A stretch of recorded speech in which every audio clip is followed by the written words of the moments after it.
প্রিয় দর্শক, আশা করি আপনারা সবাই সুস্থ এবং ভালো আছেন।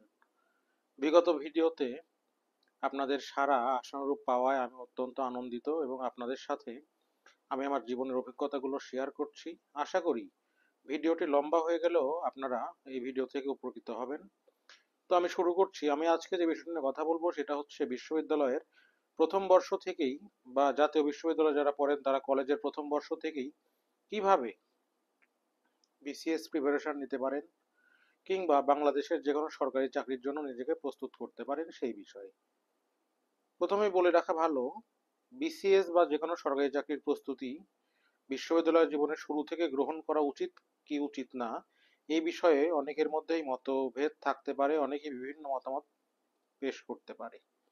তবে আমার মনে হয় বিশ্ববিদ্যালয় জীবনের যেহেতু 4 বছর মোট জীবনটা, তো এই জীবনের প্রথম বর্ষ থেকেই আপনার যে লক্ষ্য সেই লক্ষ্যের দিকে অগ্রসর হওয়া আপনি সবার থেকে এগিয়ে থাকার একটা প্রতীক বা চিহ্ন হিসেবে মনে করা হয়। অন্য সবার থেকে আপনি এগিয়ে থাকতে পারবেন। তবে একই সাথে আমার পরামর্শ থাকবে, যারা আপনারা বিশ্ববিদ্যালয়ে প্রথম প্রথম বর্ষে পড়েন বা অনার্স প্রথম বর্ষে পড়েন, তারা নিজের সাবজেক্ট যে থাকবে সেই বিষয়েও কিন্তু মনোযোগী থাকবেন, সেই বিষয়েও ভালো রেজাল্ট করার চেষ্টা করবেন। তাহলে আপনার দুইটা পথই খোলা থাকবে, অর্থাৎ যেরকম ভাবে আপনার বিদেশে উচ্চশিক্ষার সুযোগ থাকবে, দেশে শিক্ষকতা করার সুযোগ থাকবে নিজ নিজ ফিল্ডে, ঠিক তেমনি ভাবে বাংলাদেশের সরকারি বা বেসরকারি চাকরিগুলো কিন্তু আপনার হাতে থাকবে। কারণ আপনি একই সাথে আপনার একাডেমিকও ভালো করছেন এবং আপনি চাকরির প্রস্তুতিও গ্রহণ করছেন। তো দুই দিকে কিন্তু, যেহেতু জীবনটা মানে বিশ্ববিদ্যালয় জীবনটা ছোট নয়, অনেক সময় পাওয়া যায়, প্রত্যেক দিন কিন্তু এত ক্লাসও থাকে না, পরীক্ষাও থাকে না। আমার ব্যক্তিগত অভিমত হলো, আপনি বিশ্ববিদ্যালয় জীবনে থাকতে অবশ্যই আপনার একাডেমিকের দিকে মনোযোগ দিবেন, আপনার সিজিপিএ যাতে ভালো আসে সেই দিকে লক্ষ্য রাখবেন। আরেকটা বিষয় সেটা হচ্ছে বিশ্ববিদ্যালয় জীবনে যদি পারেন একটা বা দুইটা আর্টিকেল যদি পাবলিশ করে রাখতে পারেন কোনো স্বনামধন্য প্রফেসরের অধীনে কাজ করার মাধ্যমে, অর্থাৎ যদি আপনার ফিল্ডে গবেষণার সুযোগ থাকে, আপনি একটা দুইটা আর্টিকেল পাবলিশ করে রাখলে প্রভূত উপকৃত হবেন। কারণ এটা আপনার দেশে এবং বিদেশে দুই জায়গাতেই আপনার ভ্যালু অ্যাড করবে, অন্যদের তুলনায় আপনি 50 থেকে 60% কিন্তু এগিয়ে থাকতে পারবেন। এটা একটা বিষয়। এবারে আসি, যারা একই সাথে চাকরির প্রস্তুতি গ্রহণ করতে চান বিশ্ববিদ্যালয়ের প্রথম থেকেই, তারা কি কি কাজগুলো করতে পারেন সেই বিষয়ে প্রথমেই বলে রাখি।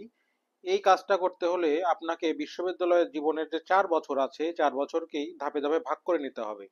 যে প্রথম বর্ষে আমি এই বিষয়গুলো পড়বো, দ্বিতীয় বর্ষে আমি এই বিষয়গুলো পড়বো, তৃতীয় বর্ষে এগুলো, এইভাবে ভাগ করে নেবেন। এতে করে আপনার জীবনটা গোছালো হয়ে যাবে, আপনি চাপমুক্ত হয়ে পড়াশোনা করতে পারবেন।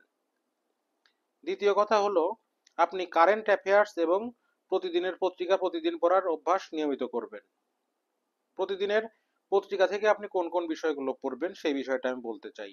এটা অনেকেই বুঝতে পারে না, সে কারণে পত্রিকা অনেকে নেওয়ার পরেও পত্রিকা অনেক বড় হওয়ায়, যেমন প্রথম আলো বা ইত্তেফাক, আহ, অনেক বড় 18 পৃষ্ঠা 20 পৃষ্ঠার একটা পত্রিকা, অনেকে একটা পত্রিকা পড়েই সারাদিন চলে যায়, তারপরে পত্রিকাটা শেষ হয় না। এরকম করতে করতে এক সময় দেখা যায় যে পত্রিকা পড়ার প্রতি তার আর আগ্রহ থাকে না। কারণ একটা বড় পত্রিকা, পত্রিকা তো শেষ করা যাচ্ছে না, তো এইভাবে আর মানে রসকসবিহীন জিনিসপত্র প্রতিদিন পড়তে তো ভালো লাগবে না। সেজন্য আপনি একটা কাজ করবেন, পত্রিকার প্রথম পৃষ্ঠা, শেষ পৃষ্ঠা, সম্পাদকীয়, আন্তর্জাতিক এবং অর্থনীতি, এই 5টা বা 6টা যে কয়টাই হলো পৃষ্ঠাগুলো আপনি সুন্দরভাবে পড়ে ফেলবেন। এতে করে আপনি আপডেট থাকতে পারবেন, একদম আপডেটেড থাকতে পারবেন। সেই সাথে কারেন্ট অ্যাফেয়ার্স পড়ার কিন্তু একটা অভ্যাস আপনাকে করতেই হবে। কারেন্ট অ্যাফেয়ার্সের প্রথম 10 পৃষ্ঠা আপনি খুব মনোযোগের সাথে পড়বেন, যেখানে বিভিন্ন সাম্প্রতিক ঘটনা প্রবাহ বাংলাদেশ এবং আন্তর্জাতিক ক্ষেত্রের সাথে সামঞ্জস্য করে দেওয়া হয়, সেই জিনিসগুলো আপনি একটু পড়ে ফেলবেন। তাহলেই কিন্তু আপনি একদম আপডেটেড থাকতে পারছেন।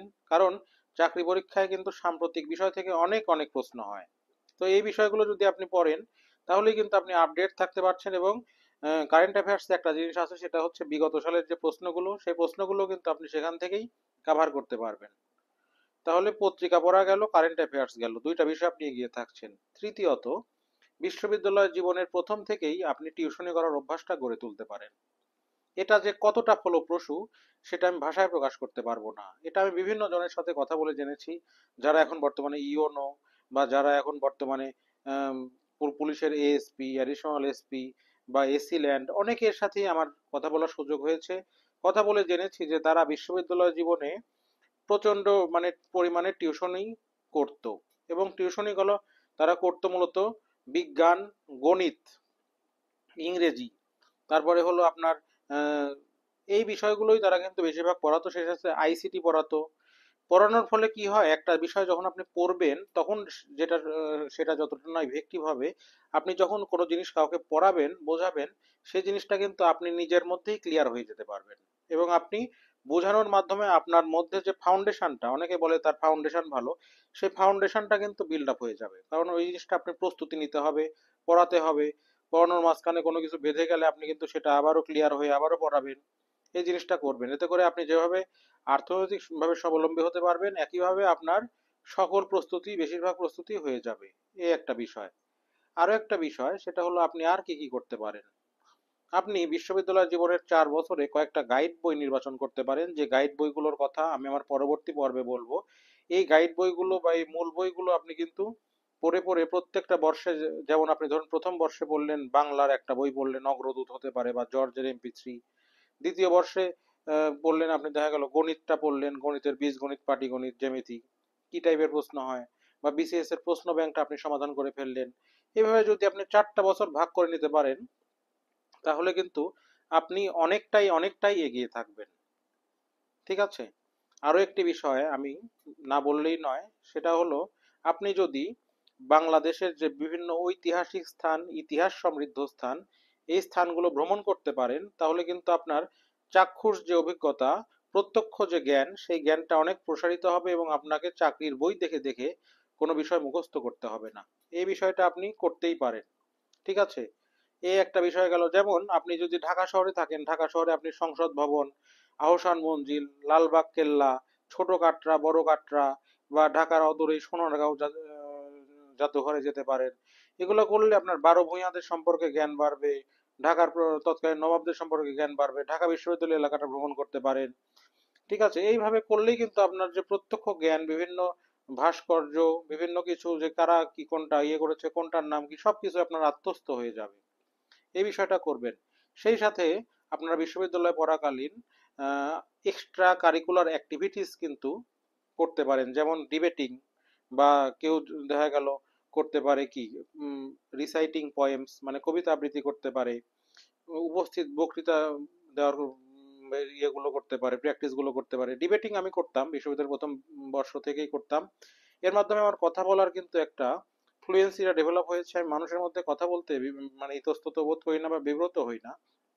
এই বিষয়টা, আপনার ব্যক্তিত্বটা আপনি বিকাশ করতে পারেন। ব্যক্তিত্ব বিকাশের জন্য বিভিন্ন বইপত্রগুলো পড়তে পারেন। বিশ্ব সাহিত্য কেন্দ্রের সদস্য হতে পারেন। বিশ্ব সাহিত্য কেন্দ্র থেকে নিয়মিত বইপত্রগুলো নিয়ে পড়ার অভ্যাস করতে পারেন, এবং বিভিন্ন বই আপনি নীলক্ষেতে গিয়ে কিনেও আনতে পারেন। এতে করে আপনার অনেক অনেক মানে ভালো একটা বিষয় হবে, এবং আপনার জ্ঞানটা অনেক বাড়বে। সেই সাথে আরো একটা বিষয় আমি যেটা বলতে চাচ্ছিলাম, ভুলে যাচ্ছি জিনিসটা, সেটা হচ্ছে সফট স্কিল।